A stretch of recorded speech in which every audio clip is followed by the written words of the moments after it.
Hi. അപ്പോൾ ഇന്നൊരു ചെറിയ വ്ളോഗാണ് കേട്ടോ. സെപ്റ്റംബർ 5 ടീച്ചേഴ്സ് ഡേ ആയിരുന്നു എന്ന് എല്ലാവർക്കും അറിയാമല്ലോ. ഡോക്ടർ എസ് രാധാകൃഷ്ണൻ്റെ ജന്മദിനമാണ് ടീച്ചേഴ്സ് ഡേ ആയിട്ട് ആഘോഷിക്കുന്നത്. അപ്പോൾ ഇവരുടെ സ്കൂളിലും എല്ലാ ടീച്ചേഴ്സ് ഡേക്കും പരിപാടികളുണ്ടാവും. ഇപ്പോൾ എല്ലാം അവിടെ വിപുലമായിട്ട് ആഘോഷിക്കുന്ന ഒരു ഡേ കൂടിയാണ് ടീച്ചേഴ്സ് ഡേ. കാരണം നമുക്ക് എല്ലാ കാര്യങ്ങളും പറഞ്ഞു തരുന്നത്, നമ്മുടെ കുഞ്ഞുമക്കൾക്കെല്ലാം അറിവും നൽകി കൊടുക്കുന്നത് ടീച്ചേഴ്സാണല്ലോ. അപ്പോൾ അതുകൊണ്ട് തന്നെ എല്ലാം അവിടെ ഇപ്പോൾ നന്നായിട്ട് സെലിബ്രേറ്റ് ചെയ്യാറുണ്ട്.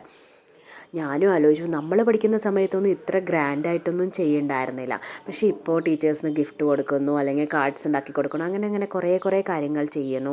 പിന്നെ ഇത് മക്കൾ ടീച്ചറും മാഷായിട്ട് ഒരുങ്ങിയതാണ്. അപ്പോൾ അതിൻ്റെ ഒരു ചെറിയ വീഡിയോ ആണ്. ഇവരുടെ സ്കൂളിലാണെങ്കിലും ടീച്ചേഴ്സ് ഡേക്ക് ഡാൻസ്, അങ്ങനെ സ്പീച്ച്, അങ്ങനെ കുറേ പ്രോഗ്രാംസ് ഉണ്ടാവാറുണ്ട്. ഉച്ചവരെ അന്ന് ക്ലാസ് ഉണ്ടാവുള്ളൂ. അതിനുശേഷം 3-3:30 വരെ ഇങ്ങനെ പ്രോഗ്രാംസ് ആയിരിക്കും. അപ്പോൾ അതാ ചെറിയ സാരി ഒന്നും ഉണ്ടായിരുന്നില്ല. മോളെ ടീച്ചറും മോനെ മാഷും ആക്കി ഒരുക്കുമെന്ന് ചോദിച്ചപ്പോൾ പറ്റില്ല എന്ന് പറയാനും പറ്റിയില്ല. പിന്നെ എൻ്റെ കയ്യിലുള്ള ഐറ്റംസ് വെച്ചിട്ട് ഞാൻ ചെറുതാക്കി അങ്ങ് ഒരുക്കിയെടുത്തതാണ് കേട്ടോ ഇവർ രണ്ടുപേര്. അപ്പോൾ മോനൊരു ജുബ്ബയും ഒരു മുണ്ടാണ് ഉടുത്തു കൊടുത്തത്. പിന്നെ മോൾക്കാണെങ്കിൽ ഒരു പാവാടയും ബ്ലൗസും ഉണ്ടായിരുന്നു, അത് ഇട്ട് കൊടുത്തു. അതിന് ശേഷം എൻ്റെ ഒരു ഷോള് വെച്ചിട്ട് സാരി പോലെ ഉടുത്തു കൊടുത്തു. തിരിച്ചു വരുമ്പോഴത്തേക്കും അതിൻ്റെ കോലമൊക്കെ അലങ്കോലമായി. ടീച്ചേഴ്സാണ് പിന്നെ ഇങ്ങനെ ഒരുക്കിയത് കേട്ടോ.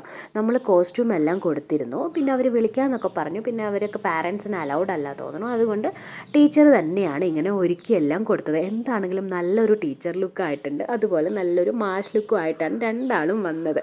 മേക്കപ്പൊക്കെ ചെയ്ത് അടിപൊളിയായിരുന്നു കേട്ടോ ഉണ്ടായിരുന്നത്. അപ്പോൾ അന്ന് അവർക്ക് ഡാൻസ് പ്രോഗ്രാം ഉണ്ടായിരുന്നു. ആ ഡാൻസ് പ്രോഗ്രാമിൻ്റെ ഇടയിൽ ഇവർ ടീച്ചറും മാഷായിട്ട് ജസ്റ്റ് ഇങ്ങനെ നടന്നു വരണം, അത്രേ ഉണ്ടായിരുന്നുള്ളൂ ഇവരുടെ പരിപാടി. പിന്നെ എല്ലാ പ്രാവശ്യവും ഞാൻ ഡാൻസിനൊക്കെ ചേർക്കാറുണ്ട്. ഇപ്രാവശ്യം അങ്ങനെ ചേർത്തില്ലായിരുന്നു. അപ്പോൾ അതുകൊണ്ട് ഇങ്ങനെയെങ്കിലും ഒരു അവസരം കിട്ടിയത് എന്താണെങ്കിലും ക്ലാസ് ടീച്ചർക്കാണ് കേട്ടോ താങ്ക്സ് പറയുന്നത്. പിന്നെ പറയാതിരിക്കാൻ വയ്യ, സ്കൂളിൽ എന്ത് പ്രോഗ്രാം ഉണ്ടെന്ന് പറഞ്ഞാലും ചാടി കയറി അങ്ങ് പേര് കൊടുക്കും.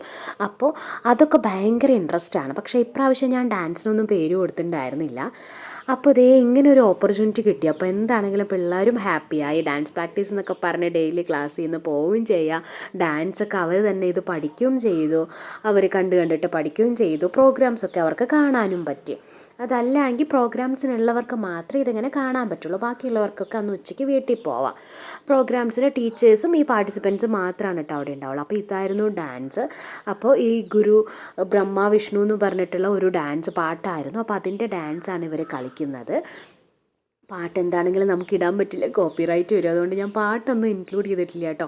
അപ്പോൾ ജസ്റ്റ് ഇതാ ഇങ്ങനെ ഒരു ചെറിയൊരു ഡാൻസാണ്, ഒരു മിനിറ്റ് 2 മിനിറ്റിൻ്റെ ഒരു ഡാൻസാണ്. കുറേ കുട്ടികൾ ചേർന്നിട്ട് കളിച്ചതാണ്. നല്ല ഡാൻസ് പ്രോഗ്രാം ആയിരുന്നു.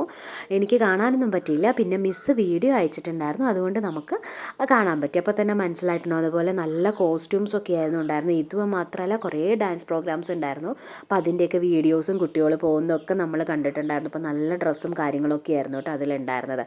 അപ്പോൾ ഇതാ ഇങ്ങനെ ഈ ഡാൻസിൻ്റെ ലാസ്റ്റ് ടീച്ചറും മാഷും വരികയാണ് ഫ്രണ്ടിലേക്ക്. ആ സീൻ മാത്രമേ ഇട്ടുള്ളൂ മക്കൾക്ക്. പക്ഷെ ഇവർ എന്താണെങ്കിലും ഒരുങ്ങിയൊക്കെ പോയപ്പോൾ നമുക്കും ഒരു സന്തോഷം, അവർക്കും ഒരു സന്തോഷം. മോളാണെങ്കിൽ പിന്നെ ശരിക്കും ടീച്ചറാന്ന് പറഞ്ഞിട്ട് അങ്ങനെ വലിയ സാരിയൊക്കെ കൊടുത്ത് വലിയ ആളായിട്ട് ഇങ്ങനെ നടപ്പായിരുന്നേ. പിന്നെ ഇവർക്ക് ടീച്ചറാന്ന് പറഞ്ഞിട്ട് പെന്നൊക്കെ ഗിഫ്റ്റ് കിട്ടിയെന്ന് പറഞ്ഞു. അതുപോലെ അവരൊരു ബിസ്ക്കറ്റൊക്കെ കൊടുത്തു. ഇങ്ങനെ ഒരു ചെറിയ സീനാണ് ഉണ്ടായിരുന്നത്. എന്താണെങ്കിലും അടിപൊളി പ്രോഗ്രാമാണ്. എനിക്ക് നല്ല ഇഷ്ടപ്പെട്ടു കേട്ടോ. കുട്ടികളിങ്ങനെ ഡ്രസ്സൊക്കെ ചെയ്ത് മേക്കപ്പൊക്കെ ചെയ്ത് കാണാൻ നല്ല രസമുണ്ടായിരുന്നു. അപ്പോൾ അതിൻ്റെ ചെറിയൊരു വീഡിയോ ആണ്. പിന്നെ ഇതാ കുറച്ച് ഫോട്ടോസൊക്കെ ചേർക്കുന്നുണ്ട്. അപ്പോൾ എല്ലാവരും കണ്ടു നോക്കണം കേട്ടോ. വീഡിയോ കണ്ടിട്ട് ഇഷ്ടപ്പെട്ടാൽ ലൈക്ക് ചെയ്യുക, ഷെയർ ചെയ്യുക, കമൻറ്റ് ചെയ്യുക, സബ്സ്ക്രൈബ് കൂടി ചെയ്യണേ. ഇതുവരെ സപ്പോർട്ട് ചെയ്യുന്ന എല്ലാവർക്കും ഒരുപാട് നന്ദിയുണ്ട് കേട്ടോ. അപ്പോൾ നമുക്കിനി അടുത്ത വീഡിയോയിൽ കാണാം. Bye bye friends, thank you. അപ്പോൾ എല്ലാവർക്കും ഹാപ്പി ടീച്ചേഴ്സ് ഡേ. എന്നെ പഠിപ്പിച്ചവർക്കും എൻ്റെ ലൈഫിൽ വന്ന ടീച്ചേഴ്സിനും എല്ലാവരെയും ഞാൻ ഓർക്കുവാണ്. അതെല്ലാം എല്ലാവരും നമ്മളെല്ലാവരെയും ബഹുമാനിക്കണം. ടീച്ചറിനൊക്കെ ആണെങ്കിൽ നമ്മുടെ സെക്കൻഡ് മദറാണ്. അപ്പോൾ അതെല്ലാം നോക്കിയിട്ട് കുഞ്ഞുമക്കളും എല്ലാവരും നന്നായി പഠിക്കും, നല്ല കാര്യങ്ങളൊക്കെ ചെയ്യണം. അപ്പോൾ അത്രയുള്ള ഇന്നത്തെ വീഡിയോ കണ്ട് എല്ലാവർക്കും ഒരുപാട് നന്ദിയുണ്ട്. Thanks for watching. Bye bye. അടുത്ത വീഡിയോയിൽ കാണാം കേട്ടോ. അപ്പോൾ എല്ലാ ടീച്ചർമാരും കുട്ടികൾക്കൊക്കെ നല്ല കാര്യങ്ങൾ പറഞ്ഞു കൊടുക്കാൻ, നന്നായി അവരെ പഠിപ്പിക്കാനുള്ള കഴിവുണ്ടാവട്ടെ എന്ന് ഞാനും ദൈവത്തോട് പ്രാർത്ഥിക്കുന്നു. Bye bye. നെക്സ്റ്റ് വീഡിയോയിൽ കാണാം. പിന്നെ ഒരു കാര്യം പറയാൻ വിട്ടുപോയി. ഇന്ന് ഏറ്റവും ഹാപ്പി ആയിട്ടുള്ളൊരു മൊമെൻ്റ് ഉണ്ടായിട്ടോ. പിള്ളേർ ദേവു പ്രത്യേകിച്ച് എൻ്റെ അടുത്ത് പറഞ്ഞു, അമ്മ ഹാപ്പി ടീച്ചേഴ്സ് ഡേ. അപ്പോൾ ഞാൻ പറഞ്ഞു, ഞാൻ ടീച്ചറൊന്നുമല്ല, പ്രൊഫഷണലിന്. ഇല്ല, അമ്മയാണ് ഞങ്ങളുടെ ഫസ്റ്റ് ടീച്ചർ എന്ന് പറഞ്ഞു കേട്ടോ അവർ. അത് കേട്ടപ്പോൾ ഞാൻ ഭയങ്കര ഹാപ്പി ആയിട്ടോ. അപ്പോൾ അത് എല്ലാ അമ്മമാർ തന്നെയാണ് അവരുടെ ഫസ്റ്റ് ടീച്ചർ. അപ്പോൾ എല്ലാവർക്കും ഹാപ്പി ടീച്ചേഴ്സ് ഡേ കേട്ടോ.